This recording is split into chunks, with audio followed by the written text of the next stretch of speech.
I appreciate you having notes. I have a feeling you won't use any of them, but I appreciate you doing not. it. It was more because I was like, don't forget to mention this more than anything. Like if you can, but if it doesn't come up, I don't care. I appreciate. There's a term in coaching called dancing in the moment. What's that mean? It just means like you go with whatever's there. And so like, we're just going to dance. Okay, good. Yeah. I wonder, like, do you get, are you very like media trained and everything? For sure. I mean, I've worked for CBS, Yahoo, right. That's why ESPN. I asked. Do you think that helps or hurts? Honest question.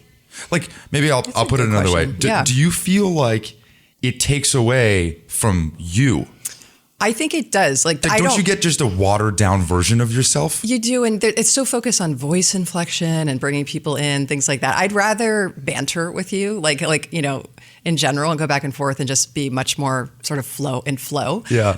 And so I do think it can potentially get in your way. It does, right? Because now in the defense of media training, generally, if you're going to do traditional media outlets, they're not here to give you the warm and fuzzies. No, so they're not. They're trying to ask prying questions. And so maybe it's a function of media training. Maybe it's just a function of people are trying to always get other people in hot water.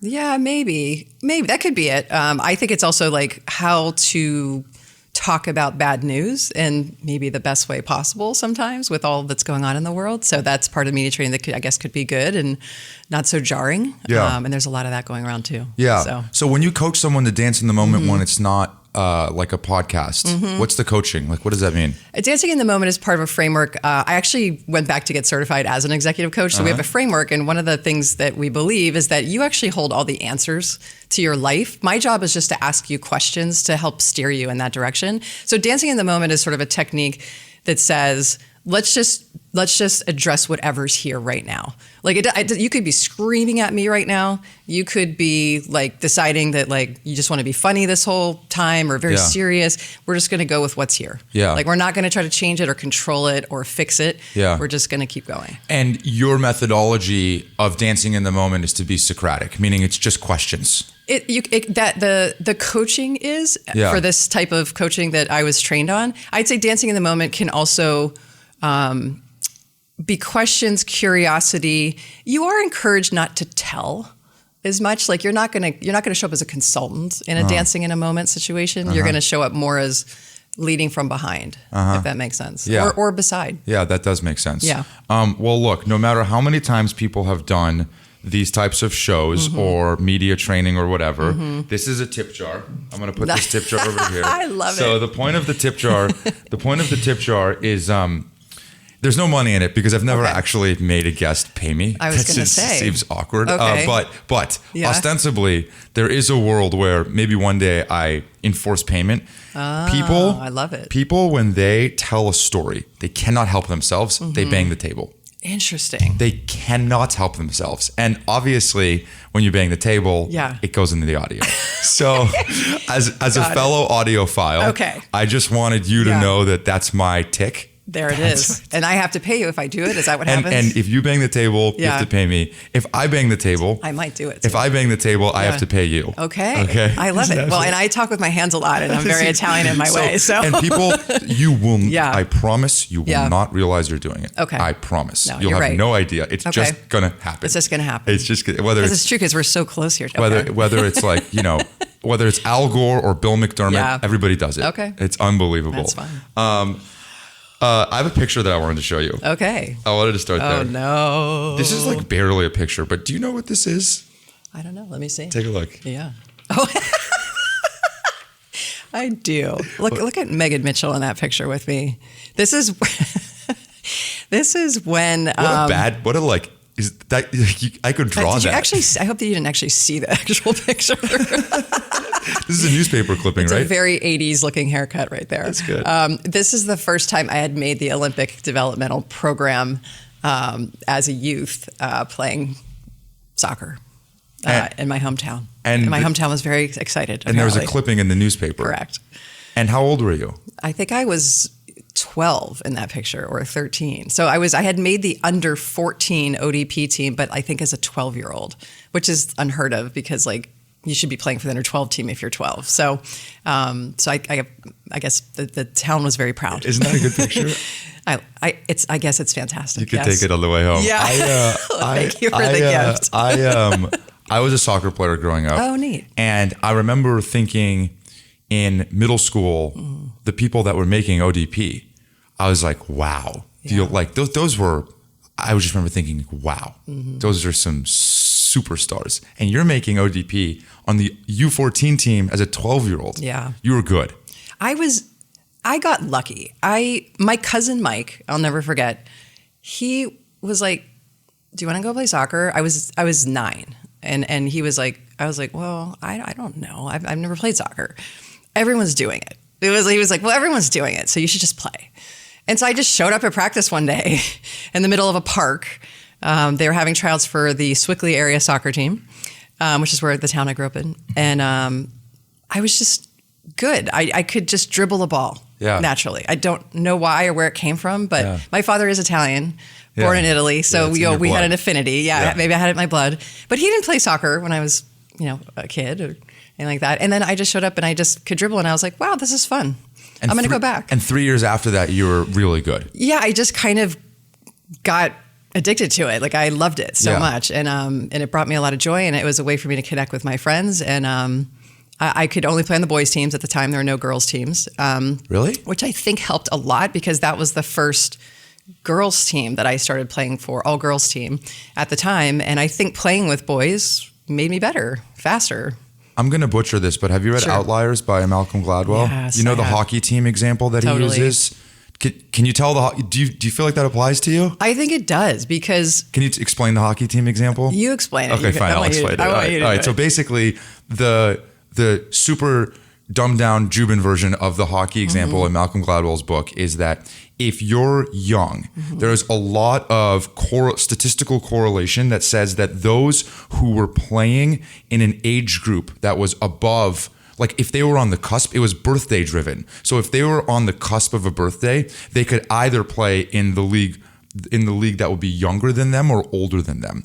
And if they were playing in the league that was older than them, it would accelerate the child's development in that sport because they're constantly playing against people that are better than them. Correct. And so they have to be better. Yeah. And so it improved their game at a much quicker rate. Exactly. And it's funny you just said that, and you reminded me that my parents, who had never read that book because it wasn't out yet, put me in kindergarten at age 4 because I was on the cusp. I was born January 17th. So the decision was, do I hold her back a year or do I send her ahead? And the truth is probably not that I was like super intelligent or anything like that. It was probably just like get her out of the house. Like she has a lot of energy and just wants to go to school. So I started ahead in school.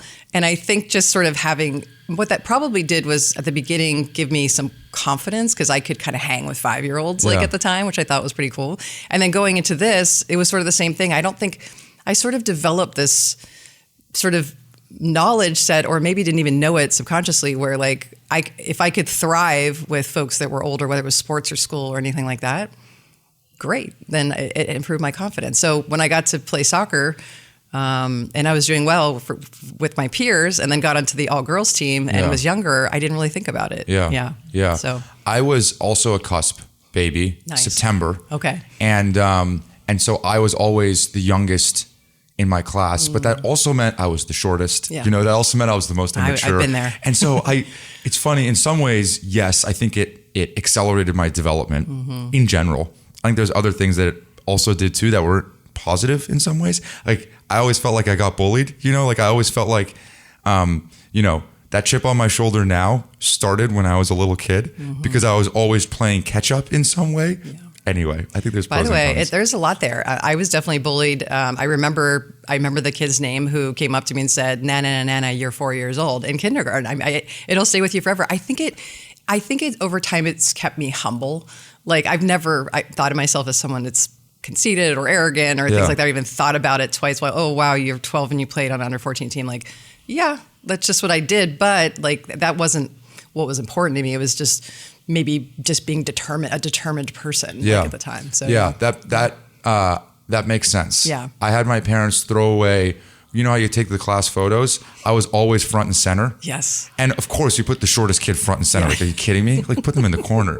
And I was always front and center. So I made him throw away like all of my grade school pictures 1 through 6 because I was embarrassed. Yeah. You know. Anyway, I don't know how I made this about me, but nonetheless, did you when you were growing up at the dinner table? Was it achievement oriented? Was it your dad? Do you have siblings? Was your mom there? It's a great question. I would say no. My dad, again, born in Italy, met my mother in high school when he came over. They literally high school sweethearts, cute and like really like that's the bar I have to be held up to. Like my parents have been together further. They're still together, still love each other very much. I have one brother who's amazing. He and I are very close. His name's Rob, and it was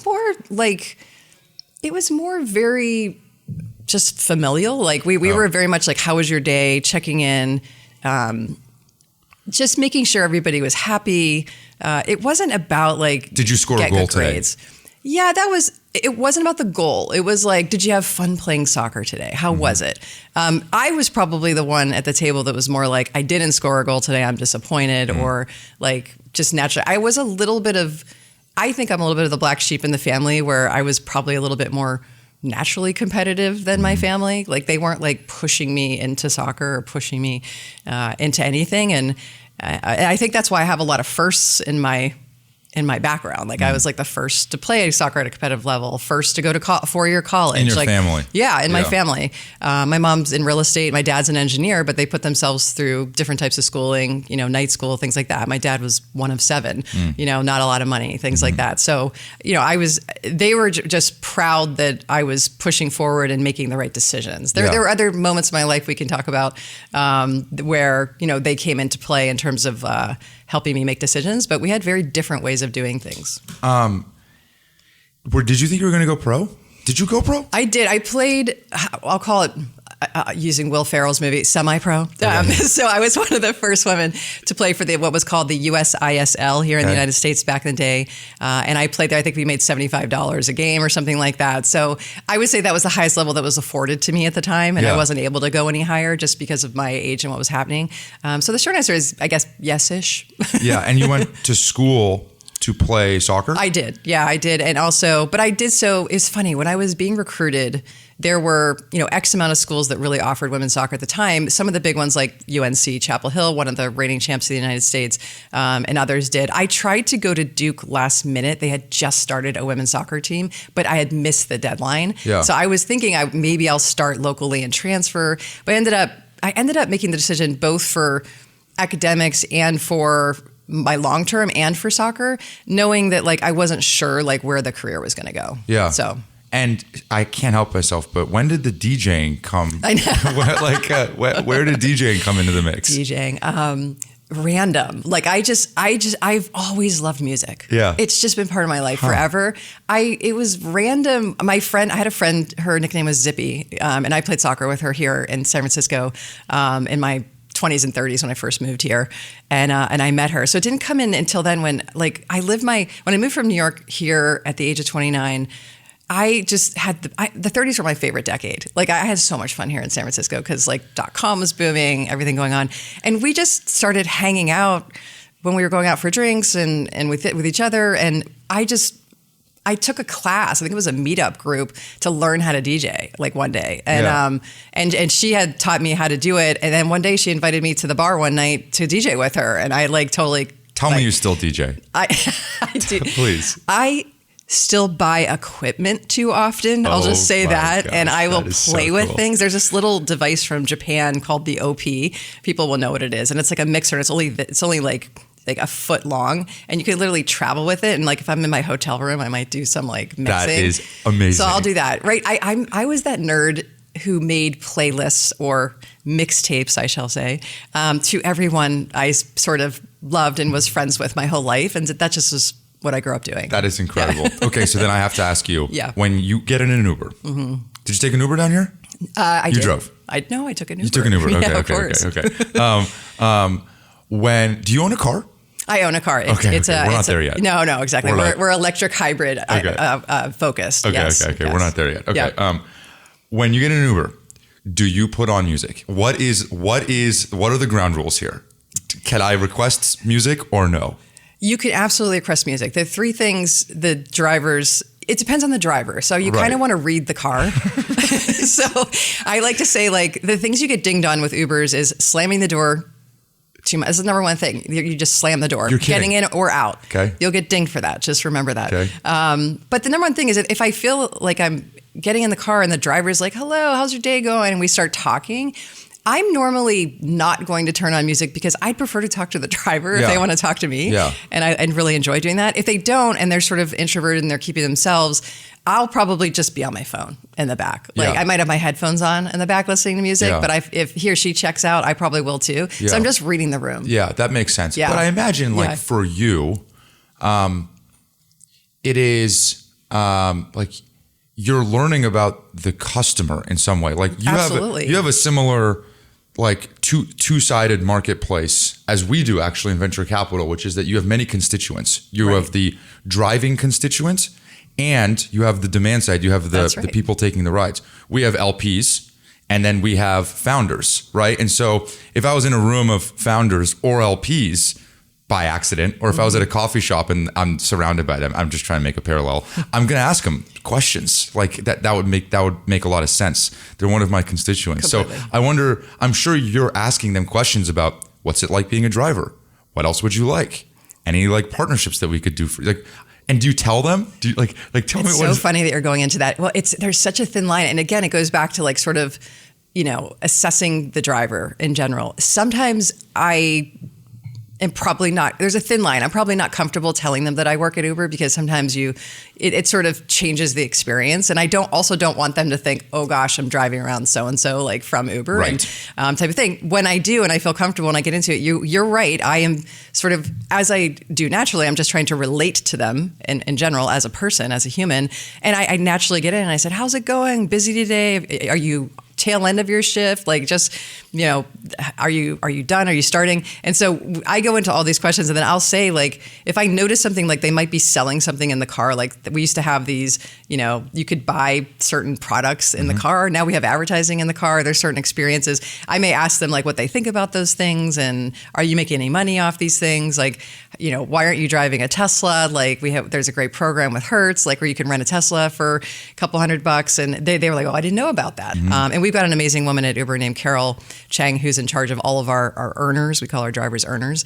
And she's looking for all of our hands-on market research, but we also drive. I mean, as an employee, I'm also a driver. How often do you drive? I drive probably like 2 times a month. 2 times a month. Couple rides. A couple rides. And around Marin? Around Marin. Yeah, I need to help out Marin. There's a lot, the demand up there and the supply after COVID kind of fell off. So we're still getting back. So I'm helping off as much as possible. Normally in Marin, you're doing 2 things. You're going to the airport, like for the most part, or you're taking folks, maybe up to Sonoma or Napa. It's like a very different experience than the city. Yeah.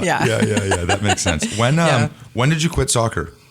I retired at the age of 40. You retired? Yeah, at the age of 40, because I played even while I was working in corporate here in San Francisco. When you move to San Francisco, a lot of folks probably know this, and for those folks around the world, it's the social system of San Francisco is to like join a team, and the Golden Gate sort of women's soccer was like the big thing to do. So I played on like the premier teams here when I moved to San Francisco from New York at the age of 29, 30.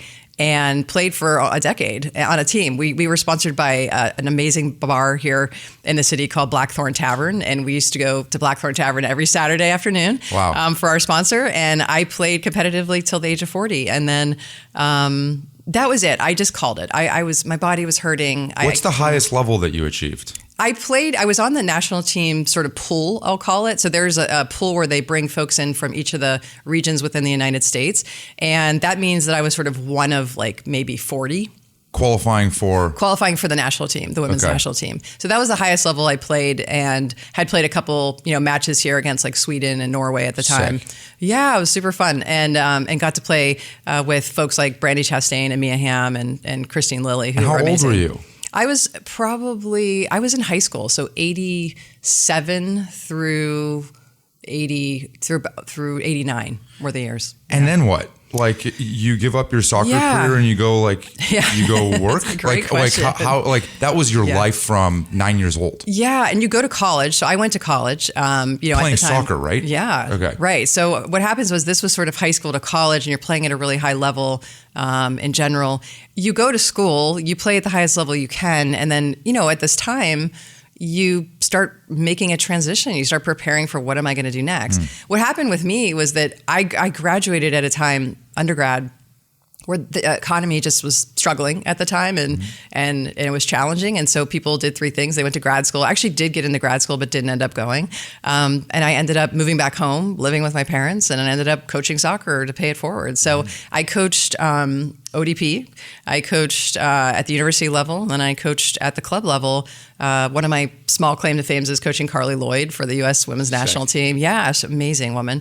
And then also helping out as much as I could. So, at the time I was working like 4 jobs, I was taking some classes and trying to get prepared for whatever was next at the time. And then you eventually did go to business school? I did eventually. The big transition for me was, at some point, I remember this conversation with my dad speaking of was it an achievement based or what it was? It was really about just managing risk. And my risk profile is much higher than his. And for him, the conversation was kind of like, look, you're making like $8,000 a year. You're hustling. I think you're grossing 20. If you can, barely survive, you can't live at home forever. I was only there for 2 years, but it was sort of like go get a real job talk, right? And so I was like, argh. So I joked that I traded in stadium lights for fluorescent lights sometime along the way and decided to just go get a real job.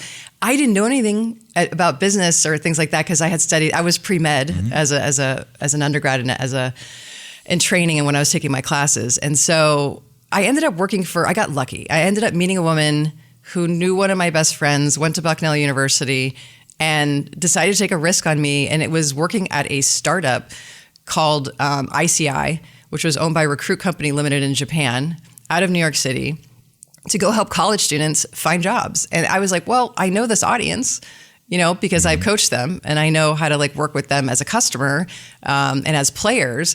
So, teach me how to do marketing, product, and business development, and I'll just go make it up as I go. So I got a job. I was making, I think, $25,000 a year outside of New York City, and there was the beginning of my fluorescent life journey. Do you have kids? I don't have children. I have a fur baby. You have a fur baby. If you had kids, would you give them that advice? I would say it was a big risk. I would say if I'm looking back and talking to myself back then, I would probably say trust your gut and stick to what you know. And follow your heart is probably what I would say. Maybe this is my way of asking, do you regret doing that? I have probably now no. Back then I probably did because I just didn't know how to function in a fluorescent lighting setting, if you know what I mean. So no, I don't. What do you mean? Meaning I was outside 2-3 times a day at practice, super fit, tan, feeling good. Health was amazing. And then all of a sudden I'm sitting in a chair all day, wearing nice clothes and talking to people. And I didn't really know what I was supposed to be doing. So I went from being super confident about what I was doing to sort of completely insecure and vulnerable and just not being the best at what I was doing. So I was just, for me, I think it was a very big lesson in sort of asking a lot of questions and learning versus running around trying to be a know-it-all because you have this fear that you have to go do that. So I was getting to know myself very quickly. How old were you? When I made that transition, I was in my early 20s or mid 20s. And that company was eventually sold to Monster? Yeah. So the second company was after a while. I had been in ICI for about a year. Things happened really fast during this time. And of course, the dotcom boom was happening that was very fast. Later, yeah. A year later, I literally went online to monster.com and I searched for a job.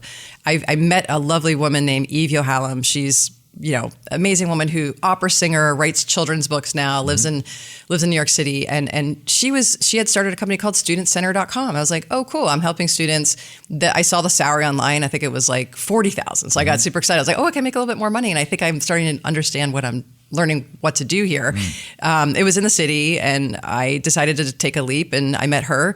And while I ended up getting the job. I'm not sure how. I got lucky, and we ended up getting acquired like 6 months later by Monster.com. Got it. Yeah. So this is like a fast train. That makes sense. Yes. The train continued, and I want to read a few different highlights back to you on your resume, and then just pick apart some questions, and then I have another page of questions that I'm going to run out of time on, I suspect. But nonetheless, you then go to a company called Yodlee. You're a director there of partnerships and channel strategy. You spend 3 years doing that.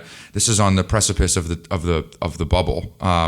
Then you go to SAS Institute? SAS Institute. Okay. Yep. You spend 4 years there. Then you go to Yahoo as the head of business development. Pretty sick job at the time. Yahoo was the it company, wasn't it? Yeah, it was. Google went public in what, 2000? It was 2000, early 2000s. So okay. I'd say like Yahoo search was still a thing. Big time. Big time. We were competing and trying to not get surpassed by Google at the time. Right. At the time, you were the big player. That's correct. And you were running business development. Then you went to CBS, vice president of business development for 3 years.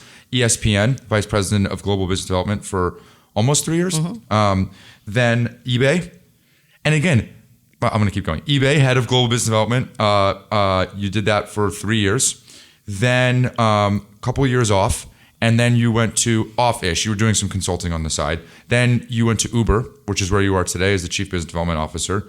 Along the way, you picked up a few board roles. The ones that I think are super interesting is you were the president of the UCLA School of Business, Anderson School of Business, and you were on the PGA Tour board for 5 years. One of the things that struck me, a bunch of things struck me, but one of the things that struck me was you were at all of what felt like the it companies at the time. And I'll tell you, maybe you knew this, maybe you didn't, but not long after you left, it lost a little bit of its luster. The polish started to wear off a little bit. Did you know that was happening? You know, CBS in 2008, CBS, this was an it company. ESPN in 2011. This was before the disruption had happened. Yahoo, to your point, this is before the disruption had happened. Anyway, I just wanted your reflection on that. Yeah, it's an interesting observation in general. I definitely knew things were going to be changing transition-wise. I mean, my transitions are not always correlated with that premonition, if you will, but they sometimes were. And there are some specific use cases where I was, I knew that the next growth curve needed to be sought after, if you will, in general. And for me, a lot of that is opportunistic. For example, between Yahoo and CBS, my really good friend, Xander Lurie, who's CEO here in the Valley as well, basically hired me. We joked that I was playing tennis with myself because I was negotiating a very large deal with Quincy Smith, along with Xander at Yahoo. It was like one of my large $300 million deals that we did with CBS, and then he ended up hiring me from across the table. So that's how I ended up over at CBS. No kidding. And then from CBS to ESPN was literally just opportunistic. It was the 600-pound gorilla in sports. I'm obsessed with sports. You got to go work for the big guy, and I ended up getting an offer there, and just decided to take it in general. But CBS was a really good experience as well, and this was like what I call my phase of like big complex deals. And just trying to make those transitions. I would say, I would, to your question, I don't think I was completely aware that this was sort of like the beginning of the end, but I probably did realize that there was a next growth curve that needed to be sought after at some point. Maybe, can I frame the question a little differently? Yeah, sure. And if I'm picking at something that doesn't exist, just tell me to shut up. But, could you tell, maybe the way that I simplify it is that they lacked the innovation that was necessary to keep up with the world that was changing around them. Could you tell from the inside? Did Yahoo know? Did ESPN and CBS know? I mean, at that point, streaming was there-ish. Yeah. I think so this goes down to what does the leadership team believe is going on, versus kind of maybe, the next level down. And in all these roles, I'm sort of like the plus one, or what we call the next level down, reporting into like the C level. So one of my jobs was to I think one of my strengths is to be able to synthesize a lot of information, drive strategy, and sort of I'm a future forward person. So I think seeing that future opportunity is something I think I'm pretty good at. with the business development function, which can mean different things to different people. Business development can mean sales. It can mean corporate strategy. It can mean M&A. I try to make it rooted in product and about sort of incubating the next S curve. So if you look at some of my job descriptions, they may have hired me in to come in and do partnerships or M&A at the beginning. But what I saw when I got in there was, let's go build the next sort of business or growth engine within the company. So a couple of examples of that.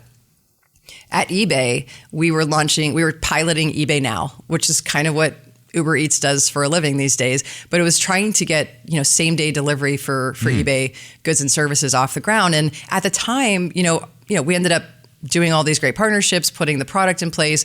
We got a lot of great data from our customers. The problem was the math didn't work for us because we hadn't figured out how to work with the courier system and just the whole Uber model of having other people do it for us. There wasn't sort of the shared economy approach type of mentality. It was more, let's use the big guys like USPS and FedEx. Yeah. And so those initiatives are what I was trying to push within the company. Boom. Yes. Good. Yeah. So that's what you're trying to push in general. And so that's where I either probably succeeded or failed many times trying to get these things off the ground. But the good news was for the leadership teams that understood that we needed that culture, they would give me the shot at doing that. Yeah. And that's what I got really excited about. And I've done that over and over at each of my companies, ESPN as well, where that was the time where I remember them being devastated because I think Shaq had announced his retirement on Twitter, and oh my gosh, he circumvented ESPN. Right. So it was holy, no one knows how to talk digital. The reason I got the job at ESPN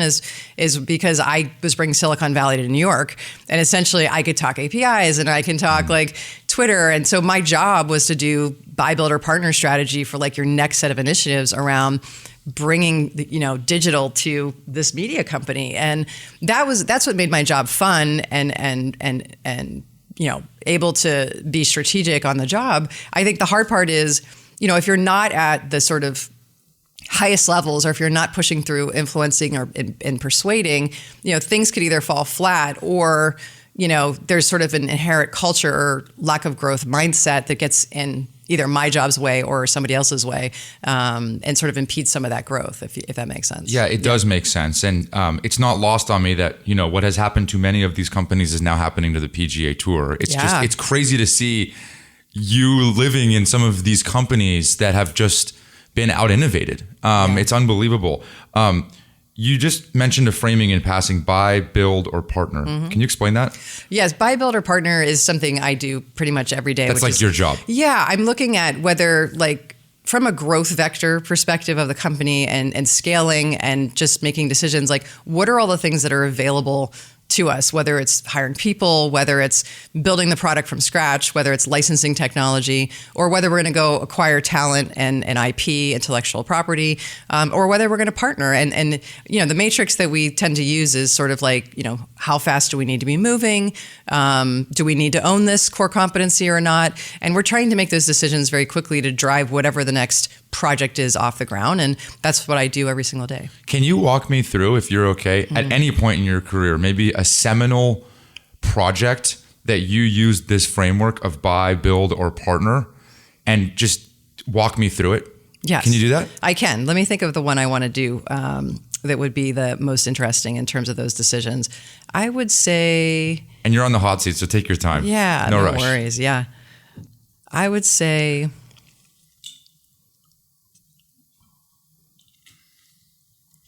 I mean, we can use an Uber example. Let's use a recent one. So, I mean, in our day-to-day, one of the decisions that we need to make a decision on is our Maps technology. And the Maps technology is the core of Uber's experience for both drivers and riders, and it's getting smarter and doing better things. We had to essentially make the decision to say, are we going to continue to be reliant on this technology? And it's public information now that we have a commercial partnership with Google, because there's probably other opportunities for us to think about. So, for example, hypothetically, there's a hypothesis that says, are there other things that we're going to have to do and not be able to do, like serve our own ads against the maps, or there could be some revenue opportunities. Limitations that are limited, yes. And so we were evaluating if we were to trade off building the technology. How many engineers would we need? How long would it take? How sophisticated it is. Do we need it for all markets versus our long tail startup markets versus our core markets? And what is the revenue opportunity associated with that in general? And then are there other folks that are starting to tinker with this and start to build it? Some of those things don't exist when you partner because you're restricted to sort of whatever they're giving you at the time. Mm-hmm. And we wanted to go to sort of a more customized approach. So we made a list of all the sort of things that we were looking for. And I think what we needed to do was just figure out and make that decision based on those trade-offs. And so now, we're in an area where we're actually doing all three, where the decision we've kind of come to is to say, look, there is core competency and 20 plus years of amazing intelligence with Google Maps that we should always be relying on because they're doing it and they're doing it well. But there's other third parties out there, whether it's TomTom or others out there that are complementary that we're going to use in maybe different markets. Third, we're going to go build certain custom features that we think are specific to Uber and our drivers and riders. And lastly, we're going to go acquire a couple folks for domain expertise and maps talent on the engineering side, and we're going to go buy them to basically, hit on certain other features that we may not get from partnering. And so those are some of the things that we're working on in real time right now. And that plan, while it's still in development, you can kind of get a sense of how complex that can be, but also how helpful it can be to sort of outsource some things and not have to worry about driving up costs, given how cost conscious we are as a company. It's funny because these are core questions that Uber has been grappling with literally since inception. Yes. This hasn't changed. No. If you listen to predecessors of you at Uber, they had the same challenges. That's right. The same trade-offs that they were deliberating. They don't go away. That's right. And to your point, what you're navigating, and I heard you ask this on another podcast, which I really appreciated, which is you're not just navigating the nuts and bolts of scaling and making those complex decisions. You're navigating the culture and psychology of it. And you had asked this before of one of your other amazing guests out there, and basically saying something like, you're right, because here's a company that's rooted in operations. It's not rooted in engineering. We're not Meta. We're not Google. Right. So it doesn't mean we don't have great engineering. We do, but at the same time, it's operations first. Mm-hmm. I think secondly, that what that means is the short term can sometimes, focus can outweigh the long term. That's been corrected by Dara and team. I think Dara's doing an amazing job sort of balancing long term versus short term. And then lastly, just sort of trust. There's this inherent culture of how do you make trusted decisions to be able to rely on third parties, because Uber actually is a build first culture and we want to build everything ourselves. So being able to navigate that and recommending partner and acquisition versus, or sort of, partner and buy versus build, it's bringing the organization along is probably one of the greatest challenges, to get them convinced that it could be the perfect decision or the best decision. Yeah.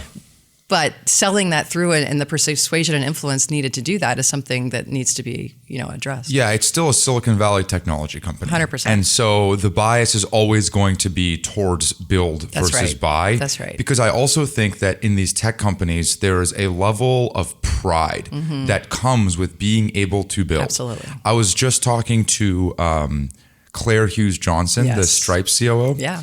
And this came up when she was convincing the Collison brothers that we don't need to rewrite our applicant tracking system. Yes, we could make it the best in the world probably, but we don't have to do that. We can just do good enough right now. And in the future, maybe we can revisit that, but we can do good enough right now and build other things that are much more around our core competency. And she said it was this unlock moment for them, because maybe the long-winded point that I'm making is the bias is to build because you have a bunch of builders in the company. 100%. And I listened to that podcast and I love Claire, and I thought you guys had a really great conversation. And I totally agree with Claire. And what I would build on and pile on to what she said is, and sometimes you need third parties and other experts that are maybe fellow engineers that aren't working for Uber to come in and be that voice of reason to say, we understand, you're amazing, you have great ideas, you're building your thing. But here's this thing that is solving for 85% of it. And if we implement it via partnership, it gets out the door in 2 months versus the 9 months and the 50 people that you need to go hire to build it. So it's not about you. We still want you to manage that partnership and guide them. So it's like a sense of belonging and impact that you want to make sure you're appealing to these folks, if that makes sense. Well, it does make sense. And taking it a step further, it's probably uniquely tricky for you because you're managing, again, going back to different constituencies now. Right. If the ball drops with Google, that I imagine falls on you, yes, right? Like that is right. You own that partnership. 100%. And you're also managing expectations on the Uber side. You're managing expectations on the Google side. Obviously, Google values the partnership. They're waiting around to figure out, okay, what are they going to do, right? So there is a lot of competing priorities there. 100%. And I always joke that I always see business development folks hire the deal folks that want to go after the big shiny objects, but really the art and science of business development really falls on the back end once things are implemented and signed. Call that role partner management, call it whatever you want. But as you morph into sort of the management of that, rock star or superstar, using some of the radical candor language here, is that you have to be able to navigate the matrix. And the superpower is really like persuading and influencing and bringing people along, including the partner, and trying to understand where you can always maintain leverage as a company over the partner to get the best out of this whole situation, but also creating value for one another. I talk a lot about building trust with folks, but also like getting everyone in a co-creation mindset versus like, we need this from you. You need to build this for us. Here's why, because we're going to get more revenue out of it. No, that was sort of the mentality that I walked into 4+ years ago at Uber.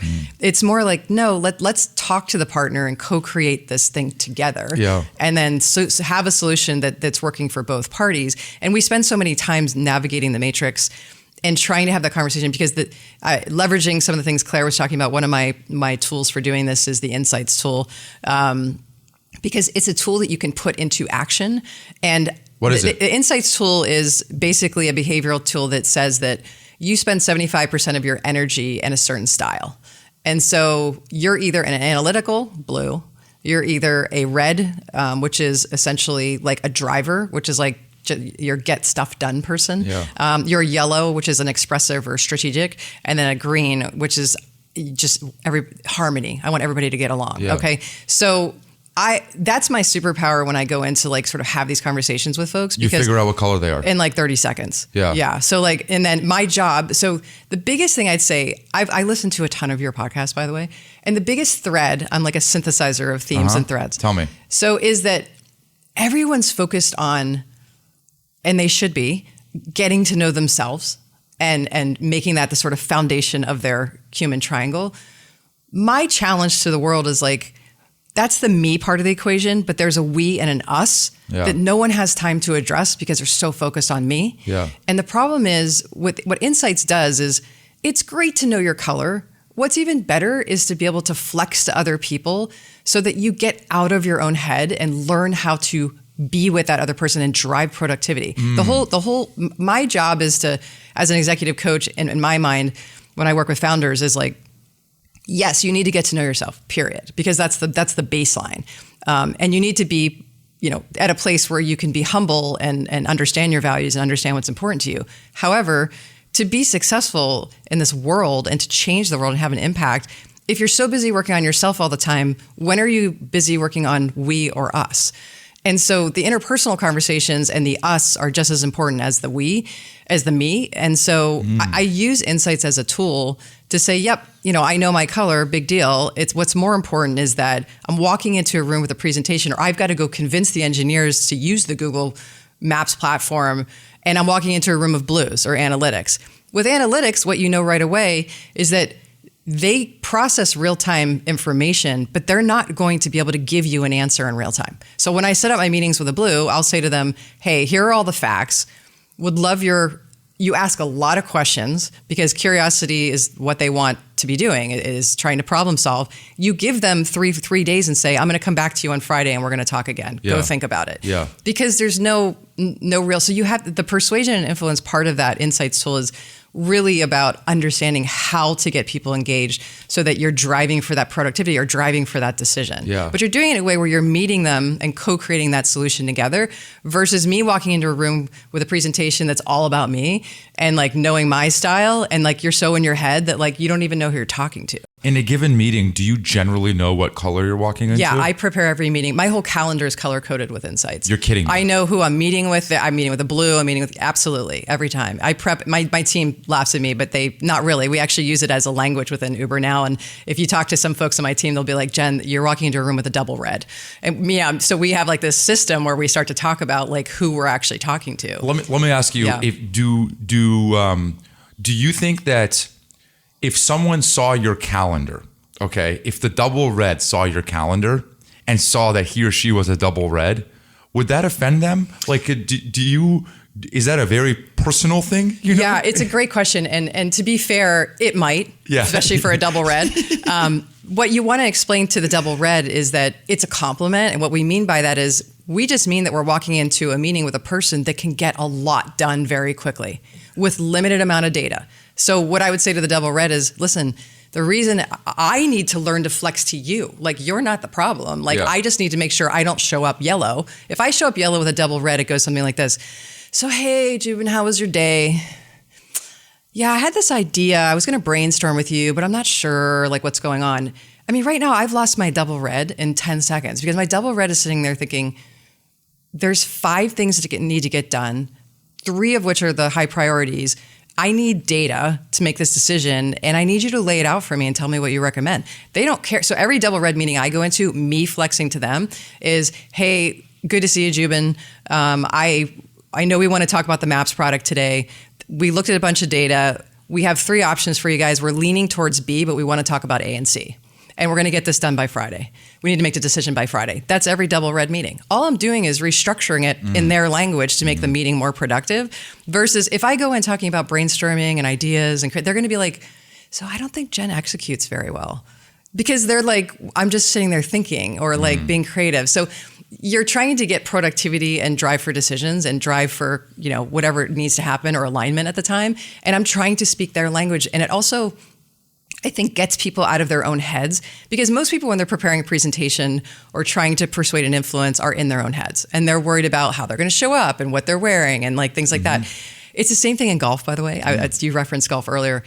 If you think about the pros, statistically speaking, for amateurs, the reason we're never going to become a pro is because we are in the back of our brain and sort of the hippocampus area because we're worried about the nuts and bolts on how we swing a golf club. If you think about a pro, they're not, when they walk up to the tee, they're not thinking about how to swing a golf club. They're thinking about it's 128 yards. I need to draw the ball because there's a tree in my way. And I'm, thinking about like how I'm going to do it. And they're also just getting curious about it. They're like, if I do this, then that'll happen. So they're already in their prefrontal cortex up here and they're already in like a different mode. And what I'm trying to do with the insights tool is get people out of the back of their brain and into the front and be like, no, you already know, you're already good at what you do. You already know who you are. Go worry about the person across the room because that's what's going to drive growth forward. Super fascinating. What color are you? I am, you're every color. So, but I have 3 colors, what they call above the fold. So I'm yellow, red, blue, and the green is just under. Okay.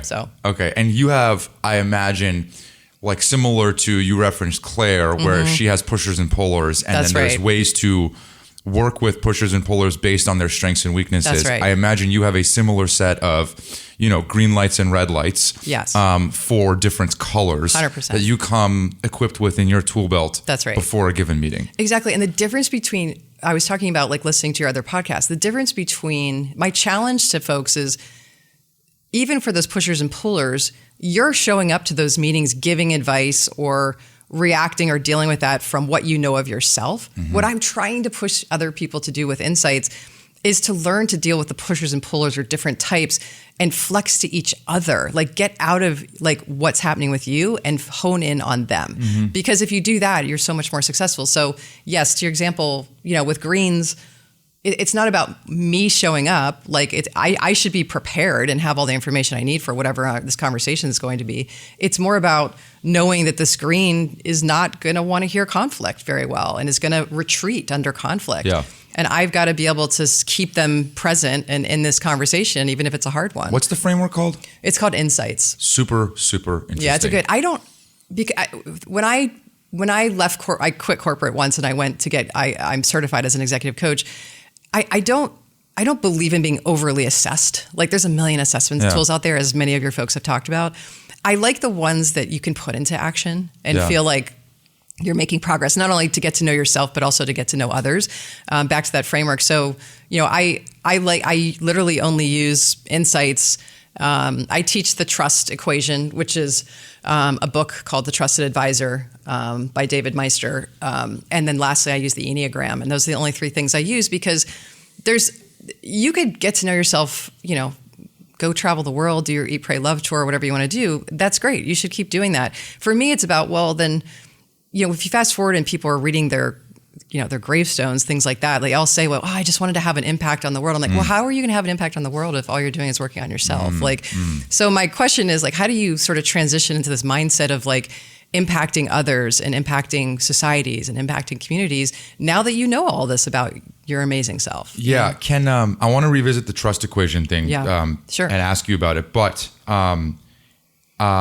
can organizations take colors on? Meaning, in your mind, when you're doing a deal with Google, or put differently, when someone's doing a deal with Uber, is there a general disposition that Uber could have as a color? Meaning, maybe in the early days of Uber, there was a red color associated with the entire organization. Yeah. Maybe when you're doing a deal with a big company like a Google, there is some version of big company-esque, something there. It's such a good question. The answer is absolutely yes. And there are two factors. One is whether you're doing deals along the S growth curve. So if we're talking like seed, private companies versus big Fortune 500s, there's a color associated with them because culturally speaking, if you're hustling as a startup, you're an underdog. Yeah, you're definitely going to be in red mode. Like you're going to be, you're looking for your credibility deal. You're trading off perfection. You just want to get stuff done. That's your red, and it's going to happen every single time.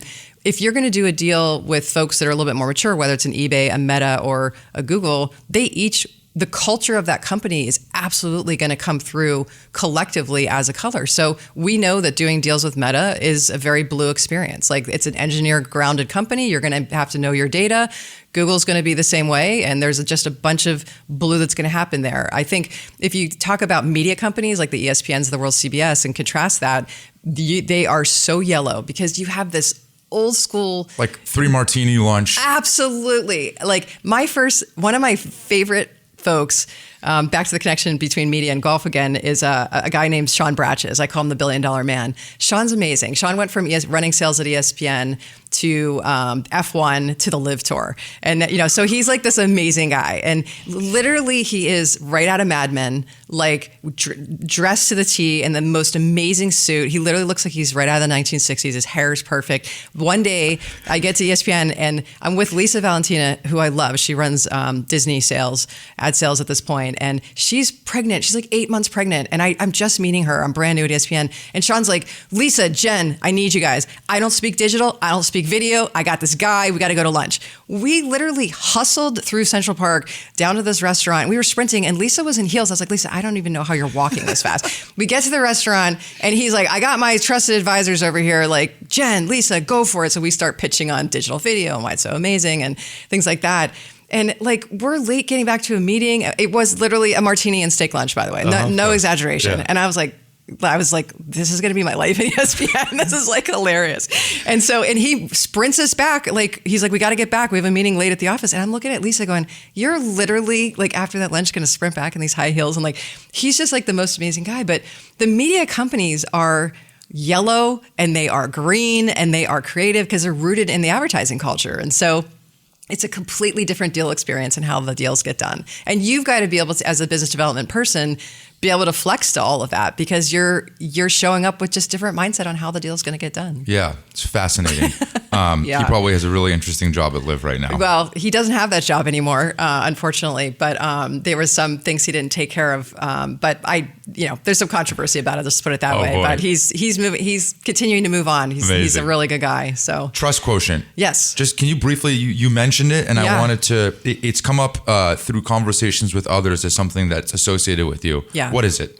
So it's the idea. First of all, people love frameworks. So putting trust into an equation, I think it gives people a lot of relief because they can kind of pinpoint to where trust is breaking down. It's like putting grit in an equation. Absolutely. Yeah. It's like, it totally is. So it has 4 components. And what I like about it is, and it's interesting, if you listen to people talk about trust, they really over anchor on 2 of them and under anchor on the others. And the others are the ones that really matter. So really quickly, it's credibility, which is your words. Like you're going to say what, your words matter, plus reliability, which is what you do, your actions, plus intimacy, which always throws people for a loop. It's your emotions, like do I feel safe around you? Divided by where everybody falls apart. It's this really fancy word called self-orientation, but all that means is, what is your motive? So it's your words, your actions, your emotions divided by your motive. And what happens with motive is trust breaks down because it's the difference between the motive being about, it's all about you, and I'm doing this for me, versus my motive being about pushing something forward that's for the greater good and the bigger cause. And where this equation is interesting is when people talk about trust, when you listen to people talk about trust, what they're really spending most of their time on is the first 2, which is credibility, like your words and your actions. The problem is folks aren't focused on intimacy and where their motive is. Or they're not listening for it. And that's where trust falls down and can be aligned the most.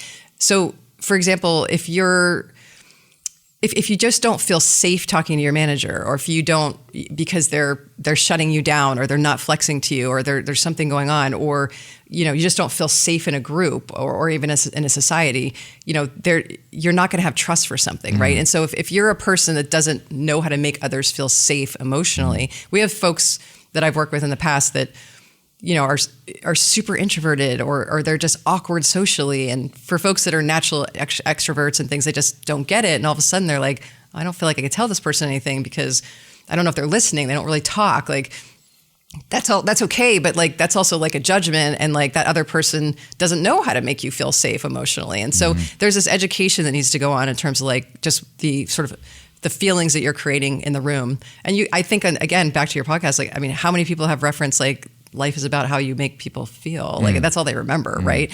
And then lastly, on the orientation side, look, we're not talking about total narcissism all the time. We're just saying that this is the part I listen to the most in my deal conversations, especially, which is when somebody is giving me an argument or trying to push something through, is it because they're trying to get a promotion? Like this is a personal thing? Like are they driving this issue forward? Like why are we stuck here? Like are we stuck because it's something that they're dealing with or they can't go sell it through to somebody? Or is it like really that philosophically like the company hasn't bought into this decision and it's a greater problem that's in the way? So I'm trying to listen to the words. The way I do that is I listen for pronouns. So you're always going to use I, me and my, they, them, those. Us, we are, like you're going to use those words. And the number of times you're using those words is I'm looking for the pattern, not the number, like whatever, but I'm listening for just how they're explaining something to me. Like, are they in I, me, and my too much where it's like, okay, this is, and you start asking questions, you start to try to tease it out. Like, so are you having problems with this or is it the company's problem? Right. Like, so yeah, that's where I'm spending my time. What's the biggest deal that you've done, and what is the deal that you regret not doing the most? Oh gosh, or that you botched. So good. Yeah, there's lots of botches out there. So good one. The biggest deal, probably numerically, that I've done that I worked on. It was probably when we made the decision to partner with Bing or Microsoft and Yahoo search business. So it's so funny. I was at the beginning and the end of this. And it's even more funny how it all comes full circle. Yeah, I know. This is back to playing tennis with myself, like with my friend Xander. So I revisited. Xander's coming on the show, by the way. He is. Yes. Tell him I said hi. I miss him. He was my neighbor. I have a good story about him, by the way. He's also my 9/11 friend because we lived next door to each other in Pacific Heights here in San Francisco when I first moved here, and his family took me in during 9/11 because we both had friends that were impacted. So it was really good. He's amazing. Anyway, he's been a great friend for a while, and I owe him a catch up. Sorry, Bing. Yeah, thank you. I got caught up on my friend. Fault. No, I got caught up on my friend. Yeah. So Bing, we had made a decision. I rejoined Verizon after it had acquired Yahoo and AOL, and I was helping Tim Armstrong. He had asked to sort of get some help with some cleanup before I had joined Uber, and we had made another buy, build, or partner decision about what we were going to do with the search business. And we decided to, at the end of the day, just given sort of where Yahoo and AOL were going at the time, which is, into content creation, into 5G with Verizon, like lots of different focus areas, that it was time. And that was, it was over $1 billion commercial deal. When you get into deals that large that are not M&A oriented, like it's pretty rare that they're that big. And so, big. Big. Yeah. When you're doing $1 billion deal, plus, like, how do you manage the pressure of it? You strike me as someone, and tell me if I'm completely wrong here, but that it is hard to pierce through your armor. Really? Like, yeah, you do. That's so funny. Like, I hope I'm not showing up like that. No, you strike me as just someone that would be, you give me confidence. In the sense that, like, I would want you in the trenches with me. Okay. Because, your emotional band feels very consistent. And that's a good thing when you're doing deals like that. So I wonder, is that true? Slash, when your armor does get pierced, when the pressure cooker starts to really cook. Yes. What does that feel like? Yeah. So I would say this was not a learned behavior that I had to develop this muscle. Yeah. Because I'm yellow on insights by default, yellows under conflict usually do attack. Like, what attack means is like, you're an idiot. Like, so like, that's what yellows usually do as a default, back in the day. I would say, back to your botched deal question too, like, back in the day, that's probably what it was more like. I felt like I had to be confident through telling and advising and having information and sort of beating people up in deals because that was the way to do it, and just destroying people on the way through. Because why not? That was like, I was a trained soccer player. I just wanted to score goals and win. Yeah. It was more about this winning mentality. And so I would say my emotional bandwidth was very up and down early in my career. What you're probably seeing now, this is so funny because when I went to get certified as an executive coach, I did show up as like corporate Jen, which is really funny. Right. But at the end of the weekend, everyone was had called me silly putty like Jen, because like all my nieces and nephews call me silly Jen. Yeah. Like that's like who I am at the core. So I think I learned, again, back to like just self-learning and getting smart about it. I think I'm coming across probably a little more confident because I've just seen a lot and I know my emotions inside are probably going off. Yeah, quite frankly. Like a duck. Oh my gosh! And they're all over the map. And my thoughts are probably ranging from everything from I love this guy. This guy's an idiot. Like this deal is stupid. Like I'll just say that in my head now, but you're just not seeing the outward impact of that because I've learned to I'm just self-aware. Yeah. I my self-awareness. I practice being self-aware, and I practice the we and the us. I practice a lot of just interacting with people. This is what you have to do to be a deal person in general. And so when things explode, I'd say to answer your question, I still to this day, I'm just much more conscious and aware of it. I will still probably get paralyzed a little bit. I'll freeze for a minute and then I'll just want to do nothing. What's a minute? Yeah, a day, a week? Yeah, I'll probably an hour. In real time, it might mean that I just need to end a meeting or leave the room. I'll take care of myself to be I just need to go take a walk. It might be that right now because I'll be a little bit frozen on something. And if I just need to go, I am not afraid to express emotion. So if I just need to go off at that walk or that's something, I might call a friend and just go off. I might just need to go off. Seriously, get it out and really just let people know how I'm feeling about something. And then I come back and I compose myself and because then you get focused on where am I trying to make an impact? What's the output of this? Now I know the cast of characters that I'm dealing with. And then you just get into sort of flex mode. It's sort of like, well, all right, what do I need to do here, like to get this done? So that I think my emotional bandwidth is pretty wide, and I'm probably pretty. I'm just probably like more, You're like a duck. I'm probably more in control of it. So. And then tell me about a deal that you think back on that you botched that it's like you can feel it in your stomach still. So here's, I joke, I tell this to my team now.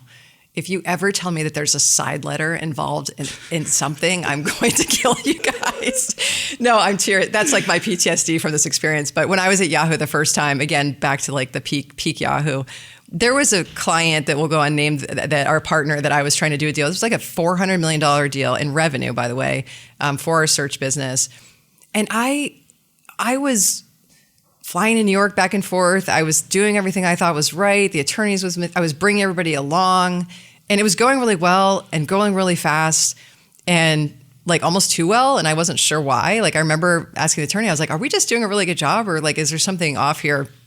And at the last minute, they literally sent us an email that was like this formal written Tony email that was like, we are not renewing the deal. Here's why. Please reference side letter XYZ. And I was like, side letter? What is he talking about? The side letter was like this crinkled piece of paper that somebody had like found on like their desk from like 10 years ago that was like, if we try our best to get this deal done, we can't come to terms, we are not going to, we are allowed to get out of it. Like it was like something that's stupid. Yeah. And I was like, so they basically just like faked their way through the negotiation process to qualify for this, to trigger the side letter, because they were trying to get out of it, but they didn't want to like tarnish our relationship. Right. So they sort of like blamed us for like not being able to get to terms. And it was the first time that I was like, and by the way, and I was sitting there thinking, I remember during the performance review season, I was like, but it wasn't my fault. I was like, I got played. I got totally taken. And during the thing, and I didn't get a good performance review that quarter. And I was like, because I had lost a $350 million deal. Mm-hmm. And that was when I learned the lesson very quickly that like, and I say this to my team all the time too, which is like speed and silence are your two worst enemies, right? In a deal. And because like speed and silence. Yeah. If you know somebody's gone silent, they're talking to your competition. Sure, If they're trying to move too fast, there's something shady going on. Like there's something else that's going on. So like if it's moving at an unnatural pace. Yeah, it's too fast. Like we're not talking like explosive offers. We're talking like they're just trying to get this done. And I'm not talking like early stage startups that are just hustling. I'm talking about like just be suspicious of what's going on and ask questions, because it should trigger some curiosity to say, why do you need to get this to move so fast? There's another motive out there that you need to go track down, is what that's triggering. Yeah. And so that's the lesson that I learned from that. But I remember, to your point about just like emotions, I mean, I remember being more emotional with my boss at the time and being like, I can't believe you're dinging me for this. It's not my fault. The stupid side letter. Like, so I remember just being a little less self-aware then. Yeah. I know exactly what I did. I went out for drinks with my coworkers. Yeah, including the lawyers, by the way. And we went out for drinks. And we were in LA at the time, Los Angeles. We had such a great group at Yahoo, and our alumni network is some of my best friends. And we were just like, I remember the attorney, her name is Julie, and she was just like, we had no idea. Yeah. She's like, I just found this. And Julie was like, we were out for drinks, and she was just like, you can't blame yourself. It's not your fault. No one knew about this stupid side letter. Yeah. And I was like, yeah, but I can, because it's a lesson learned. I think somebody more experienced would have probably picked up some cues. Side letters. Yes. It's trigger word. Trigger word. You said you quit corporate after eBay. You did 3 years at eBay, which also must have been a really cool job. I love eBay. What happened? Why'd you quit? Yeah, two reasons. One, my mom's health was one. I think two, that was also kind of the driver to go to eBay from ESPN, because she was starting to be sick in general. So leaving ESPN, that was part of that transition. I quit corporate because I had reached burnout. And I know this topic has come up a lot with some of your guests as well.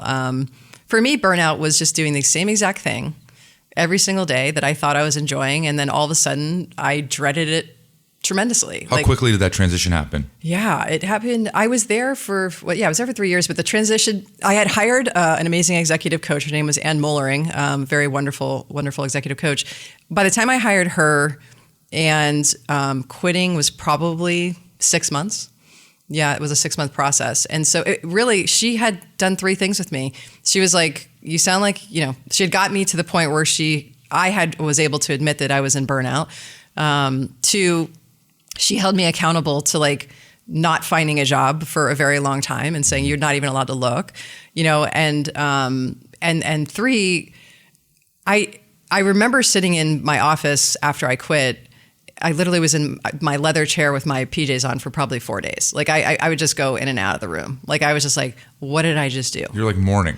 I was mourning the loss of belonging to my community. I was like, did I just leave my tech community? Like, what did I just do? And it was the epiphany of a lot of us and a lot of folks out there are sort of authentically identifying themselves through their corporate brand. And to me, I was never corporate Jen. I've always been silly Jen, and I had lost silly Jen. And that's why I had burnout. And what that means is I wasn't honoring my values. Like I was getting stepped on every single day with my values. And that could be it was also a combination of values getting stepped on as well as just decision-making on my part, like getting it back and forth to eBay. I had made a decision not to move to the South Bay. I was driving and I was living closer to San Francisco. I was driving an hour and a half each way. Yep. I would get home. It was a 30-minute wind down period. Yep. I was not in a good mood. Like it's just making those types of decisions like matter, like when you're taking on these job decisions. And eBay was the most amazing place ever. Great people and everything was the same. It was really just where I was at the time. And I was doing so much hustling against my values for so long that I just hit a wall at that point. Can I double click on one of the comments that you made around like your identity getting wrapped up in this? The other thing that struck me about your resume is that it does really read like a hit list of shiny logos.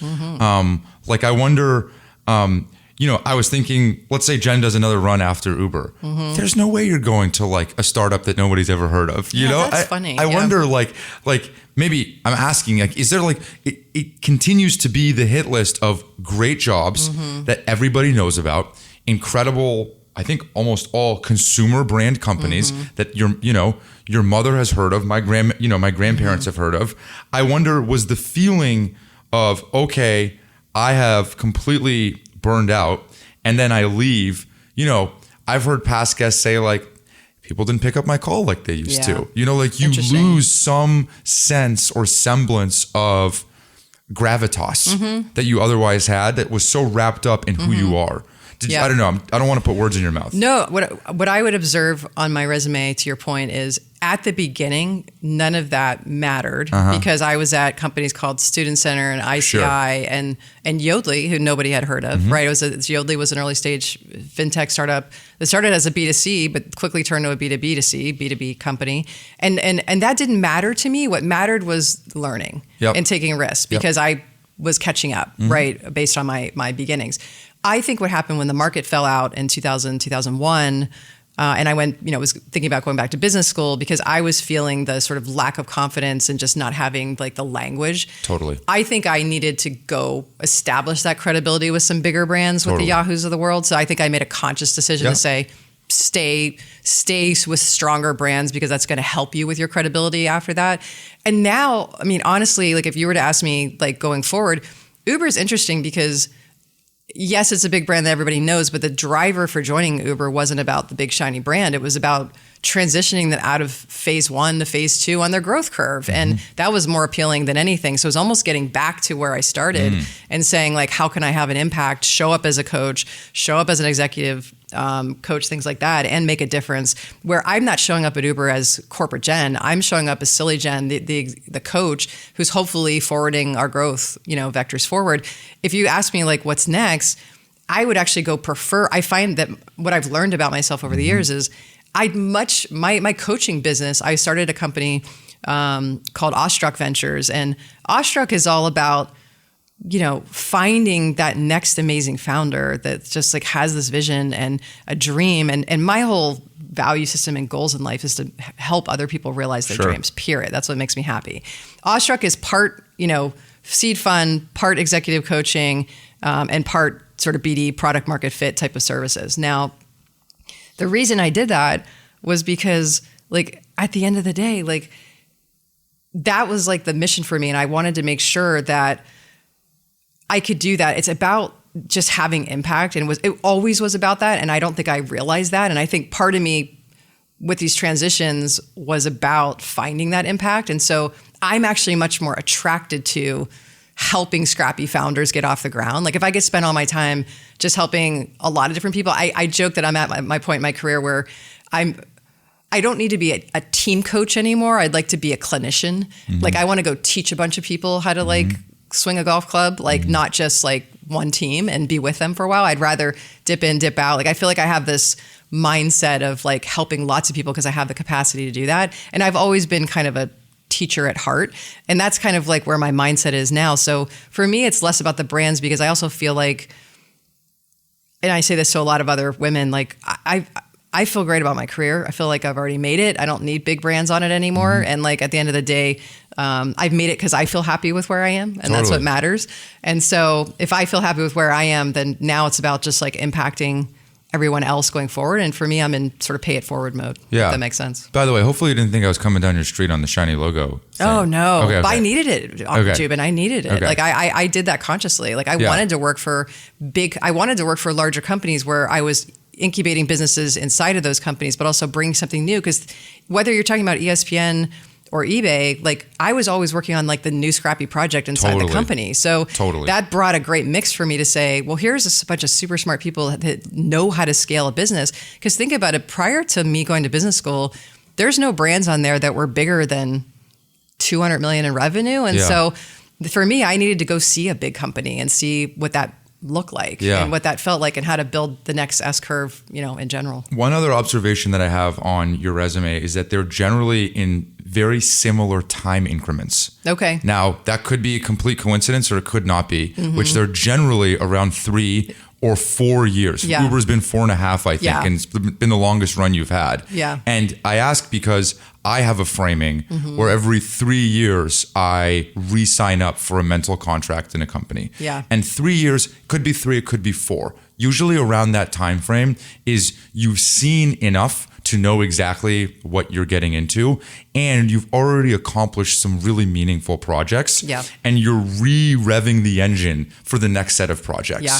And you've done enough where you've seen hard things and proven to yourself that you can accomplish and solve those hard things. That's just my framing that I kind of made up around 3 to 4 years. So it caught my attention to see that in your background. I wonder if there's anything to that with you, because it seems so consistent as a pattern. It's partially true for sure. And I do think that there is sort of a run mentally. And for me, I'm like you, it's sort of, I think that there is a point where you either are exhausting your learnings or exhausting your impact, and you've got to either reinvent yourself within the company and go find something else, or go figure out another project to work on. And so I'd say a couple of those examples are definitely true, and then others were just random because of health transitions or because of other personal reasons. But for the most part, I would actually agree with you. When you were not working, how long was it? 2-3 years? Yeah, I left eBay and sort of quit corporate and jumped off the cliff in 2015.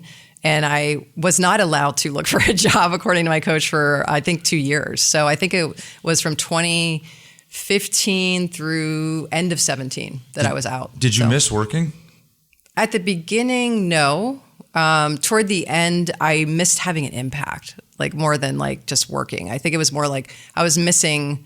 I had realized, like back to my comment about loss of belonging and community, that my community didn't go anywhere. They were still there. Like I sort of just missed people. And so at the end of it, I just started talking to people about how I could have an impact. And that's where Awestruck was birthed in general.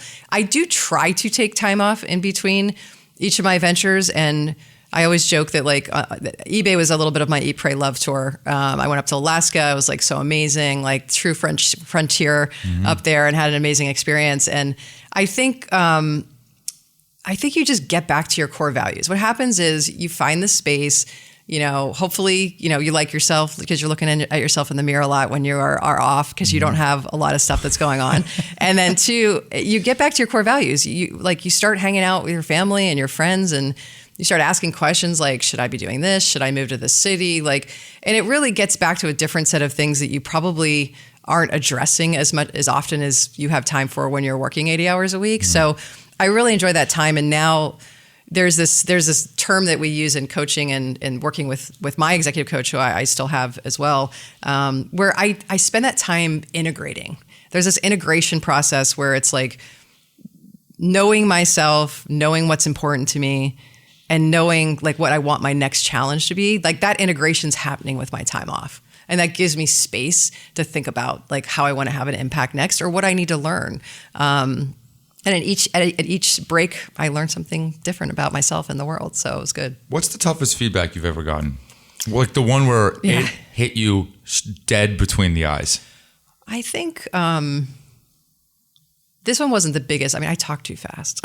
Me too. But that's that one I get consistently. But yeah, I think that's a funny one. it happens all the time. I'd say the biggest one is while I'm really good at taking in large amounts of information and synthesizing them and maybe dwindling things down to like 1 to 3 ideas, when I push stuff back out for folks to take a look at those things, I think the hardest one was that like I still struggle to be succinct enough in my communications. And I do. It's true. Like I admit it. It's hard to hear because it's like it's almost like I'm so good at like the beginning part of it, but like I can't finish it, and so it's so frustrating. Like I can't. So I can really sometimes I can struggle just synthesizing information down into a succinct sort of using a management consulting framework, like 3 things, right? And so I'm learning, this is a major over index for me, but now just hearing that, I think to answer your question, like I just feel frustrated with myself. Like I feel like I should be able to, that should feel easier. Right. Like it's back to soccer where maybe that should feel like it should be more natural for me. And it's not natural for me. So it's just frustrating. Like that's why it's probably more frustrating than anything. That makes sense. That's a good one. Yeah. How much time do you spend revisiting the conversation about like building constituents internally and externally? I'm curious, in your day-to-day, how much time are you spending internally versus externally? I love that question. I always say that the partners are the easiest part of my job. Because everyone thinks, oh, you're this big, you're like one of the greatest deal makers. So everyone must mean you must be spending time doing deals. Yeah, exactly. I suspect that's not totally the case. No, the partners are the easiest part of it because really with a partner, it takes some time. With a partner, you're building trust if you don't already know them. You are trying to figure out what their goals are, like where their pain points are, like what a win-win would look like between 2 companies and co-creating that. That doesn't take that much time to gather that information. It still takes time to develop trust with your partners, which I think everybody should think about doing. But I probably spend, to answer your question, 80% of my time internally and 20% with partners. Wow. Because it depends on the size of the company too. If you're talking about an early stage startup company, I don't need to run things by 30 people and get buy-in and things like that. The 80% is at a bigger company like an Uber or an eBay or something like that is really about the initial buy-in. Like, here's our hypothesis. Here's why we pick this partner. Here's the criteria we put together to even select it. Then you go through the process of getting buy-in from, to your point, multiple different cross-functional groups, the engineers, the product, marketing, to make sure everybody's on board. Then you have to make sure that there's aligned KPIs and OKRs to have the right incentives in place for people to actually execute on and implement the work that needs to get done on the partnership. And then there's the ongoing performance and measurement of that partnership. And you need to make sure all these cast of characters who do not report into you, this is like 100 people, are doing their jobs, are held accountable, and are doing it probably at the highest performance. So that sort of flywheel takes some time to navigate. And normally you can solve for that through creating operating processes that make sense. So that could be as simple as saying, we have a weekly meeting about this partner. All the cross-functional teams are there. Let's come in. Let's report on it. Let's talk about what the next tasks are, things like that. So you can task master that away. The thing, though, with business development folks that you find is that it's rarely do you find a hunter and a farmer that's really good at both. So most people are either deal people or they're like partner managers. And so if you're at a company at a size that's smaller and you can't afford to hire both and you can only have one, it gets harder to scale. So you have to be mindful of that, because the partner manager mentality is going to be much more about tasks, getting stuff done, managing a lot of people, owning the relationship in general across the internal side of this job. But the deal guys and gals are usually like the ones that are, finance folks that are either from consulting or finance and are structuring deals and dealing just with a partner all the time. So me having to spend all that time, internally is making sure that I have the right cast of characters in the right roles, but also that we're running a process and creating the systems and checks and having a set of aligned, OKRs or KPIs that are going to work for this partnership. And that is all the work. Yeah. And so 9 times out of 10, when I either take over a BD team or I'm hiring, I'm usually flipping the pyramid because I usually walk into a bunch of deal makers and there's nobody doing partner management. So. Last set of questions here. In 2018, you joined Uber? 2019. 2019. Yeah. What month? I think it was July. July. Mm-hmm. Okay. When did COVID start? COVID. COVID started March. Well, I remember leaving the office on March 12th, 2019 or 20? 2019? No, 2020. 2020. Yeah. Right. So like 9 months into your job. Correct. And I actually don't talk about COVID much on this show because I'd like to think that in 10 years, people are still listening to Jen talk about her and her career and her job and her life and not have to think about COVID. But nonetheless, I wanted to bring it up mainly because I can't think of a business more impacted so quickly by one thing. Business dropped at least 90%. Yeah. I mean, like mobility was down 80 and delivery started to go up. Yes. What was it? Because people all of a sudden were delivering food. Well, you are in survival mode. So what do you think's a basic need? Food. What an interesting juxtaposition where no one was getting in a car. I mean, in San Francisco, you weren't even allowed to go outside. That's right. I was being told I can't go for a run. Yeah. Right. And then in lieu of that, you have to get everything delivered. Right. What was it like in the company at that point? Yeah. Honestly, it was probably one of my most amazing experiences. Uber is wired for trauma. They're wired for it's in the DNA. Fire. It's in the DNA and fire drills. It was the most amazing thing I'd ever witnessed where all of a sudden, speaking of like just reactions and operating rhythm, triaging problems is Uber's superpower, period.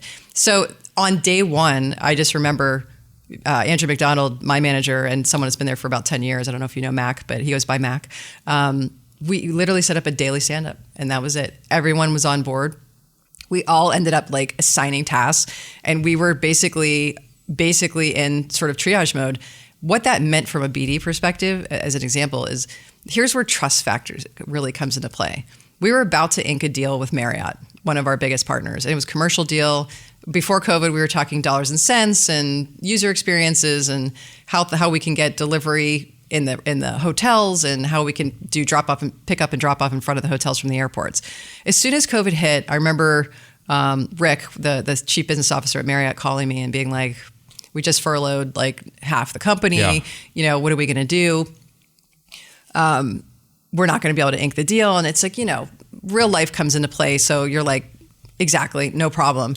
But what was amazing was that we, meaning Uber and Marriott, were able to rally around this different environment and say, well, you know what, let's get creative. No one was at hotels.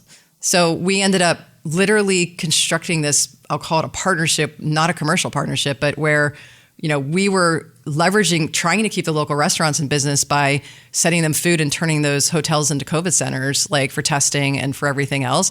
And then we were doing pickups and drop-offs and taking people to the hotels. And so everything changed where we ended up building up this trusted relationship, around just like coming together in a very different way, which if you fast forward like 2-3 years later and you get back into the commercial mindset, now we still have this amazing partnership with Marriott, but like, Arnie, the CEO, actually ended up unfortunately passing away during the pandemic.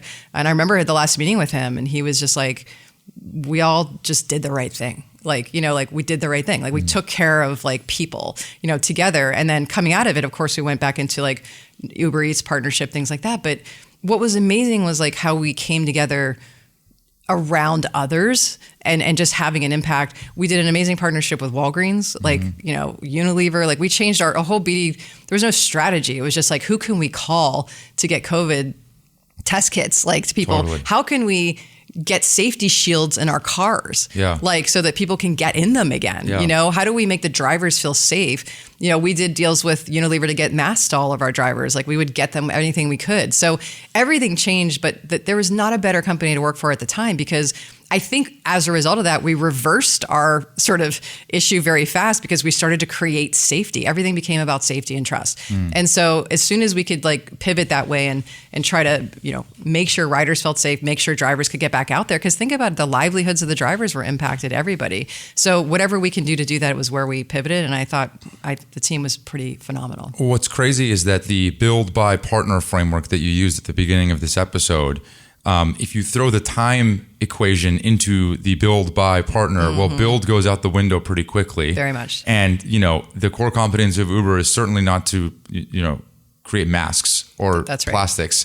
And so I bet you were at the center of a lot of decision making around, we need to go buy and partner a bunch of stuff 100%. Very, very quickly. 100%. And it helped reinforce, generally speaking, the speed by which partnership is a good choice if you want to move fast. Yes. And so doing those things and having the whole company understand speed related to partnership is unbelievable. And the set of partners that we went after, I think everyone just felt so much pride, like to be able to help here and being able to do that as fast as possible and have an impact and see it really transformed our recovery curve. Super cool. Yeah. Jen, I appreciate you. If you believe it, it's an hour and a half. Wow. Yeah, I know. I always end these things the same, Right. The first is I don't know if Uber's. Are you hiring anyone? Like, your team sounds awesome. Yeah. Are you hiring anyone? I thought you were going to hire me after this. Are you hiring anyone? You do. Based on the way that you were talking about your coaching practice, you sound very much like a venture capitalist. But are you hiring anyone on your team? I am. We are hiring selectively. Uber's hiring? Yeah, we are. Okay. We are. I mean, where we can. Look, Dara has been very clear in the public. We are focused on profitability and making sure we're consistent with that. I think we're very cost-conscious company. With that said, we always have roles that come and go, and so we're trying to be opportunistic. Including on your team? Including on my team. Okay. Yeah. Okay. I always say with business development, you want to run a profit-center business, not a cost-center business. So I always try to make sure that the business development team is associated with profit and being able to hire is part of that. So when you hear the word grit, what do you think of? I think of my friend Meredith Kessler, who's a professional triathlete in this world. Meredith is the sort of triumph over tragedy. I think of determination. She's the oldest triathlete out there right now. Wow. She just had her second baby. She's absolutely amazing. She's seen massive career-ending injuries that have come back from. And, I just think of someone that gets up, gets knocked down and gets back up. And I think of someone that's super determined to have that impact and someone that's willing to go the extra mile to do it, all within the idea that they're not going to lose themselves in that experience, and that they keep getting back up for back to the motive, back to the having an impact on the greater good, and moving the world forward. Jen, you're the best. Thank you. Thank you, Joubin. That was so much fun.